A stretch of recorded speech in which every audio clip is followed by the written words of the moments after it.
Nah, perhatikan soalnya ya. Jadi kita akan coba membuat jurnal penyesuaian dari akun perlengkapan ya.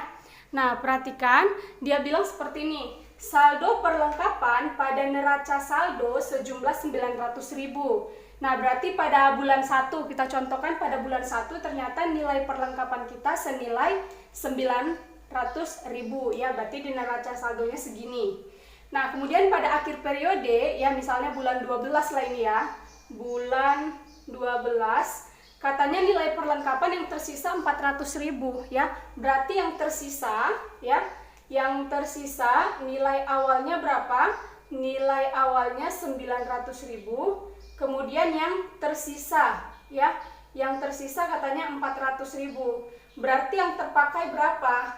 Ya, berarti yang terpakai perlengkapannya adalah senilai 500.000. Nah, 500.000 ini kita anggap sebagai apa nantinya? Ini yang 500.000 ini kita anggap sebagai beban ya. Jadi harta kita berkurang, perlengkapan kita berkurang dan berkurangnya dan dianggap dia sebagai beban ya. Beban apa? Beban perlengkapan.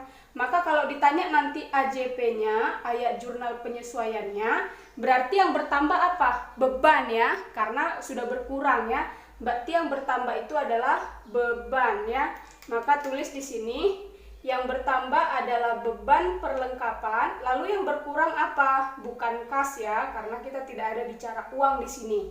Nah, yang berkurang itu adalah nilai perlengkapan.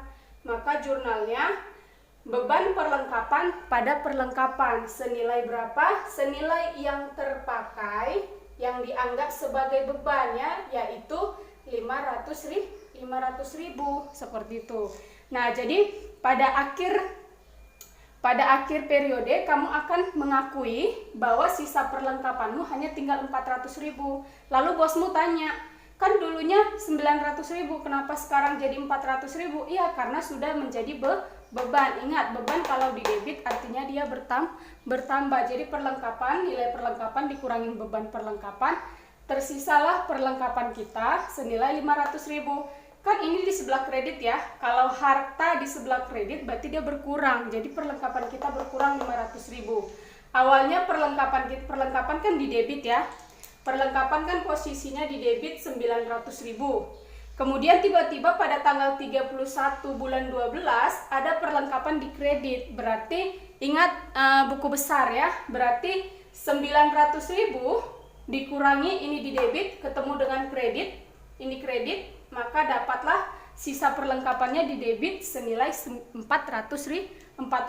karena 900.000 sudah dikurangin dengan 500.000. Oke, ini untuk perlengkapannya ya. Nah, untuk yang kedua ini adalah akun penyusutan aktiva tetap ya. Nah, jadi aktiva tetap itu mengalami penyusutan. Nah, di contohnya katanya seperti ini.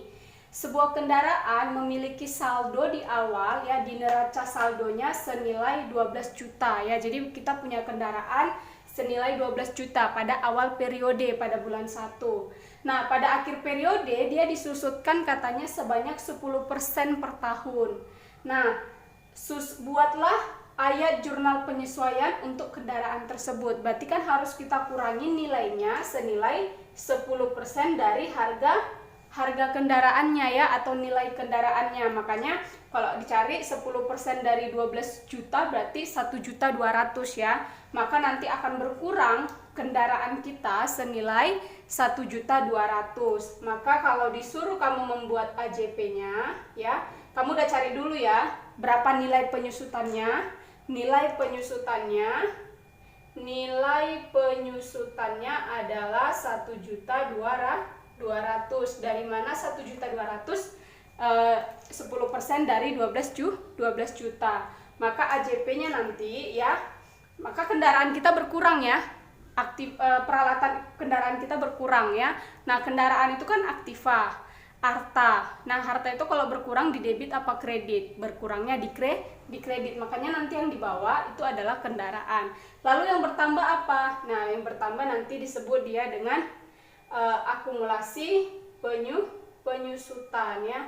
Jadi yang bertambah adalah akumulasi atau beban akumulasi penyusutan kendaraan pada yang namanya kendaraan. Senilai berapa? Senilai 1.200.000. Nah, jadi kita bisa melihat di sini bahwa kendaraan kita berkurang, tetapi akumulasi ataupun kumpulan daripada pengurangan kendaraan itu bertambah seperti itu. Bisa ya? Nah, untuk yang ketiga itu adalah utang atau beban yang masih harus dibayar ya. Beban yang masih harus kita bayar itu kita anggap sebagai utang ya. Nah, contoh utang itu kan banyak, contoh utang gaji seperti itu ya. Nah, coba perhatikan soalnya, dia bilang seperti ini. Pada akhir Desember ya, atau pada akhir periode, diketahui bahwa ada karyawan yang belum dibayar gajinya ya. Berarti kan itu utang dan harus dibayar gitu ya. Nah, sebesar 600.000 ya. Maka AJP-nya seperti apa ya? Maka kita tulis di sini jawab ya, dan kita harus laporkan kepada bos ya. Kita harus laporkan kepada bos bahwa kita punya utang yang belum dibayar seperti itu ya. Nah, maka nanti di sini yang bertambah apa? Yang bertambah adalah beban ya. Ini kan dianggap sebagai beban nanti ya. Yang bertambah adalah beban. Lalu apalagi yang bertambah? Yang bertambah adalah utang seperti itu ya. Beban itu bertambah di sebelah mana? Di sebelah debit. Kemudian utang itu bertambah di sebelah mana? Sebelah kredit ya. Maka nanti jurnalnya adalah beban gaji pada yang namanya utang gaji seperti itu ya. Senilai berapa? Senilai 600.000 ya. Makanya nanti pada akhir periode kita akan buat pencatatan baru beban gaji pada utang gaji seperti itu. Jadi kita akan tahu bahwa kita masih punya utang atau punya beban yang harus kita bayar seperti itu. Maka bebannya bertambah, utangnya jadi bertambah, yang artinya nanti harus segera dibayar pada akhir periode, misalnya sebelum tanggal 31 Desember seperti itu. Yang berikutnya itu adalah piutang atau pendapatan yang masih harus diterima ya. Nah, jadi kita buat dulu soalnya. Jadi seperti ini ya. Katanya kita masih harus menerima pendapatan bunga obligasi ya. Jadi ternyata kita punya obligasi dan kita mendapatkan bunganya atau kuponnya itu. Nah, di sini langsung dibuatnya kalau nilai nominalnya yang kita akan terima itu adalah senilai 60.000 seperti itu ya. Nah, ini kan pendapatan ya, tapi belum kita terima. Tapi pada akhir periode kan kita harus laporkan ini kepada bos ya. Kalau ini adalah pendapatan kita ya, walaupun belum diterima nanti akan berbentuk piutang seperti itu ya. Nah, kebetulan di sini biar cepat aja videonya, Ibu buat langsung ada nilainya 60.000 gitu ya.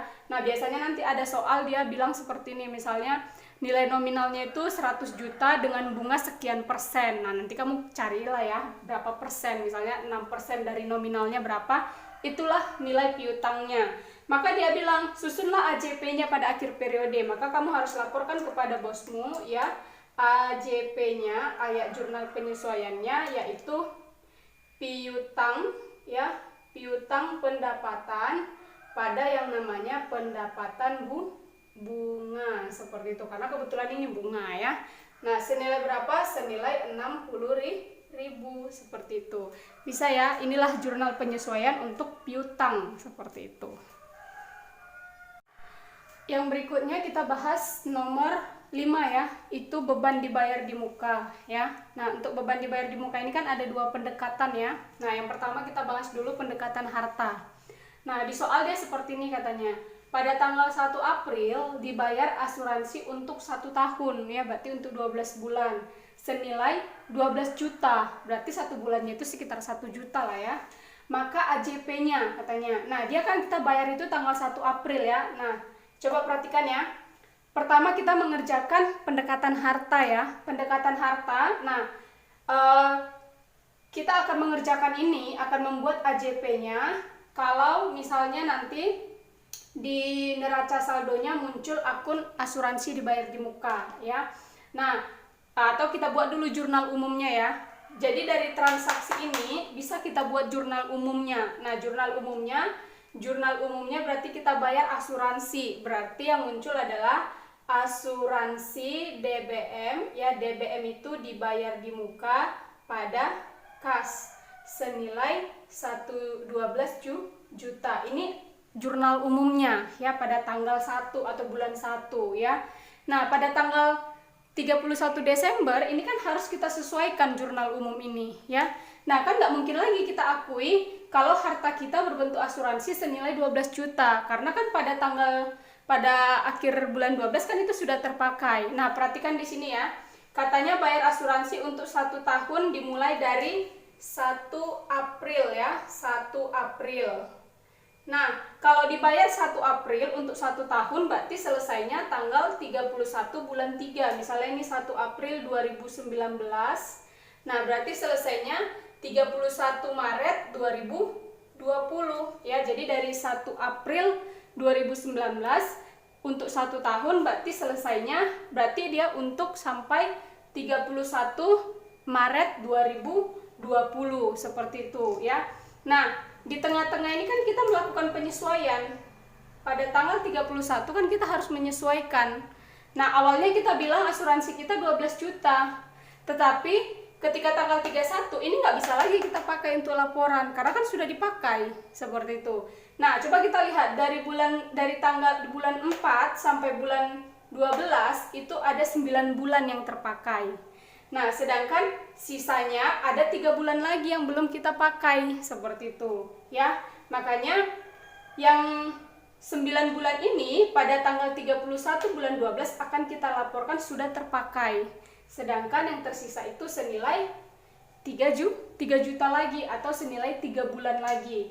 Nah, kalau dibilang nanti pendekatan harta berarti kita mencatat nilai harta kita yang tersisa ya. Maka nanti jurnalnya itu adalah kita harus melaporkan bahwa asuransi kita kan di sini didebit ya.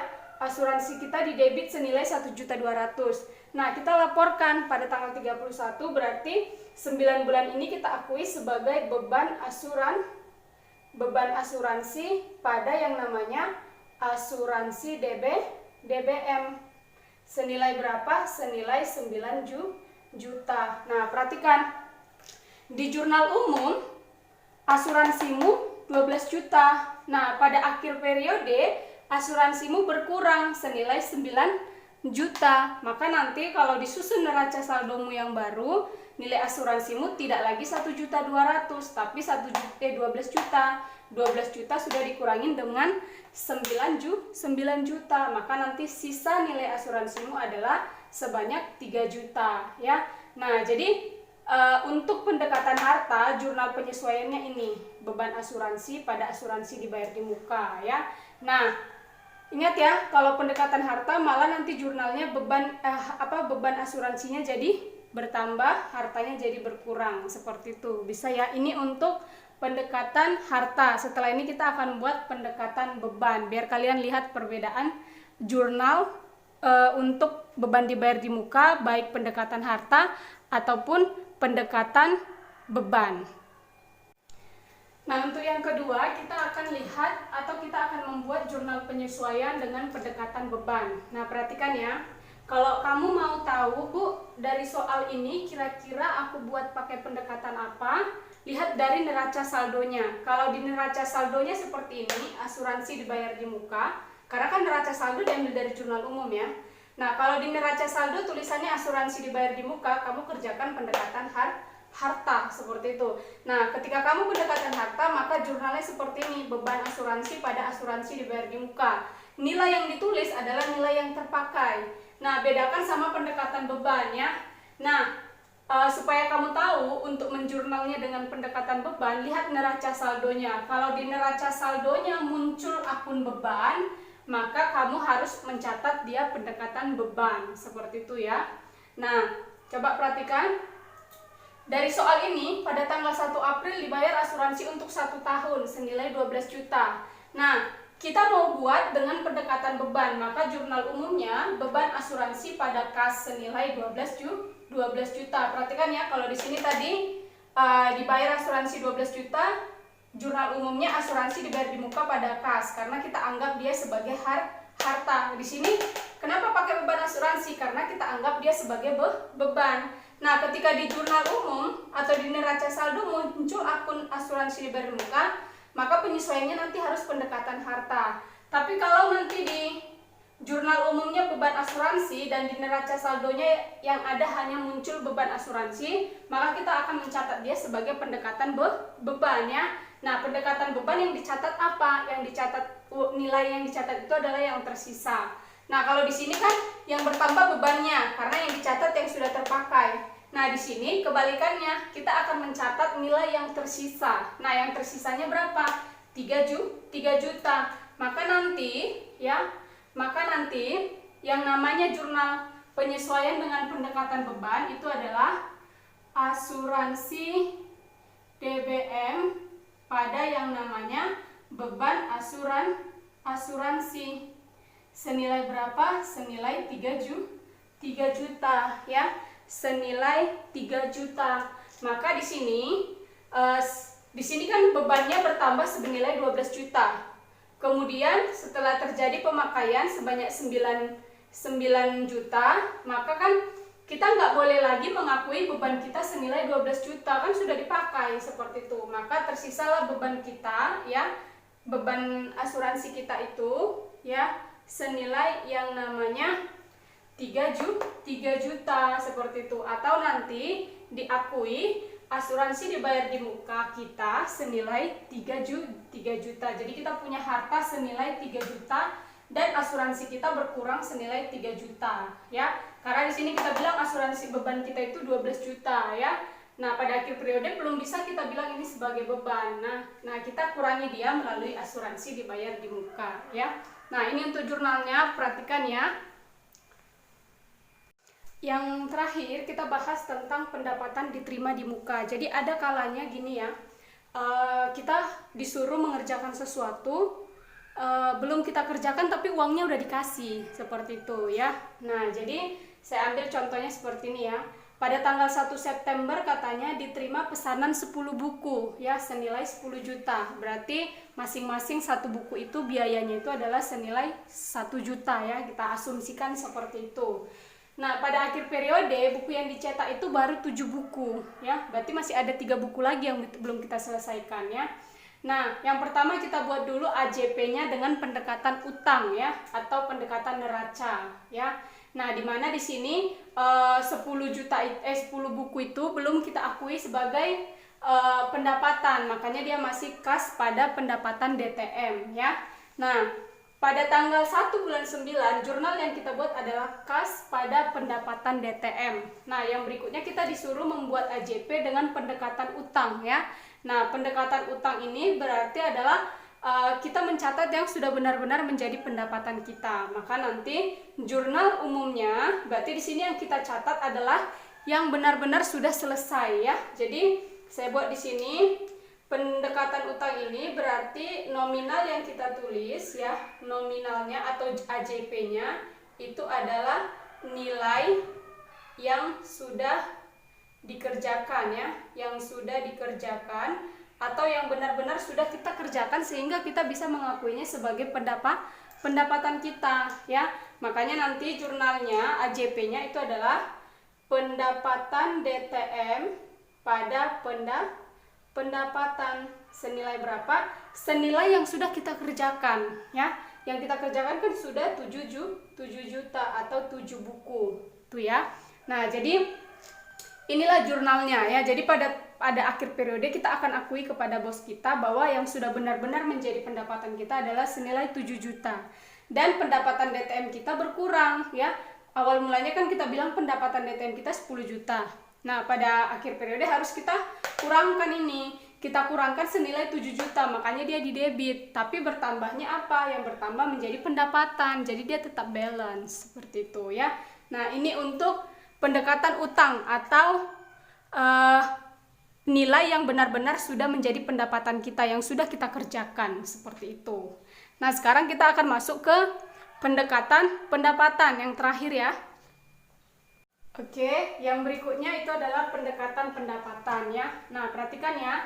Kalau pendekatan utang, jurnal umumnya pada tanggal 1 bulan 9 dia kita akui sebagai pendapatan DTM ya. Nah, maka jurnalnya kas pada pendapatan DTM senilai 10 juta, belum diakui sebagai pendapatan ya. Nah, sekarang kita masuk ke pendekatan pendapatan atau pendekatan laba rugi. Bilang aja lah ya, ini pendekatan neraca, ini pendekatan laba rugi ya. Nanti nilai yang dicatat adalah yang belum sah jadi pendapatan kita. Nah, jurnal umumnya nanti dia seperti ini, kas pada pendapatan senilai 10 juta ya.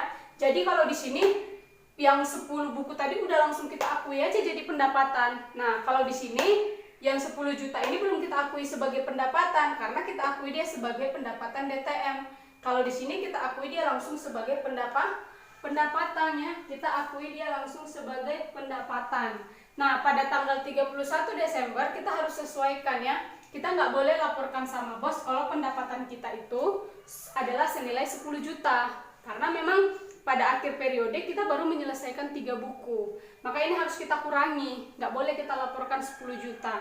Maka nanti jurnal umumnya adalah, AJP-nya adalah pendapatan pada pendapatan DTM. Nah, sisanya itu kita akui nanti sebagai pendapatan DTM senilai 3 juta atau 3 buku tadi. Nah, jadi di sini maka pada akhir periode kamu akan laporkan kalau pendapatan kita itu berkurang. Ingat ya, pendapatannya kan di debit, berarti dia berkurang. Di sini pendapatannya di kredit, berarti bertambah 10 juta senilai 10 buku atau 10 juta. Tapi pada tanggal 31 ini nggak boleh dilaporkan 10 juta. Maka kamu harus kurangi dia. Kurangin berapa? 3 juta. Makanya pendapatannya buat di debit. Nah, 3 jutanya jadi kemana? Masuk menjadi pendapatan DTM. Gitu ya. Perhatikan ya. Kalau pendekatan utang yang kita catat itu yang sudah benar-benar menjadi pendapatan kita, tapi pada jurnal umum dia belum kita akui jadi pendapatan karena dia jurnalnya adalah pendapatan DTM. Tapi kalau pendekatan pendapatan atau laba rugi, uang 10 juta itu langsung kita akui aja jadi pendapatan. Pendapatan kita bertambah di kredit. Nah, pada akhir periode kan yang diselesaikan baru 7. Nah, ini nggak boleh kita akui sebagai 10 juta lagi. Kalau misalnya tiba-tiba yang bikin buku tadi nggak jadi 10 buku, misalnya pada tanggal Desember dia bilang, berapa buku yang udah jadi? 7 buku. Oh ya udah, saya buat 7 buku aja, 3 jutanya kembaliin aja. Nah, maka nggak boleh kita akui kan, tetap 10 juta, kita harus kurangi pendapatan kita itu. Kita alihkan dia menjadi pendapatan DTM. Bisa ya? Nah, jadi inilah dia, ada 6 ya. Kalau nggak paham diulang-ulang lagi, terus kalau nggak paham lagi bisa dibaca nanti di modulnya, atau langsung bertanya nanti di grup.